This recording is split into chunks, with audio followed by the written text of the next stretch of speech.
એમ લાગે કે મારા પગ છે જ નહીં. लेकिन ये साला कर क्या रहा है यहाँ पे? તો અમારા ફ્રેન્ડ્સ આવી ગયા છે. કેવું લાગે? ગીતના માધ્યમથી ચડ્યા છીએ. કેવું લાગે છે? જો પાછળ આવું મસ્ત વ્યૂ માં અંબેમાં નું મંદિર છે. 5000 સીડી કમ્પ્લીટ કરી લીધી છે. તમારી હાલત કેવી છે? બહુ મજા આવે.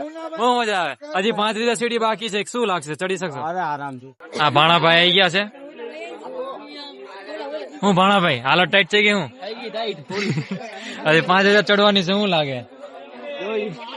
જોઈએ કેવું લાગે છે 5000 સીડીઓ ચડીને? એમ લાગે કે મારા પગ છે જ નહીં. નવા ફિટિંગ કરાવવા પડશે. હવે 5000 સીડી બાકી છે. હવે શું લાગે છે? ચડી શકશો? કોશિશ કરते रहेंगे जब तक जिंदा है. નહીં આવું? બેઠા હું અહીંયા તો હું તો તમારે એક જણાની તો હાલત બધી ગઈ છે. મારી ગાડી રિવર્સ માં જાય. અરે ચલ લે આનો સપોર્ટ લઈને હાલ. લાકડી નહીં. 5 સુધી હાલી ગયો હવે ના આવે.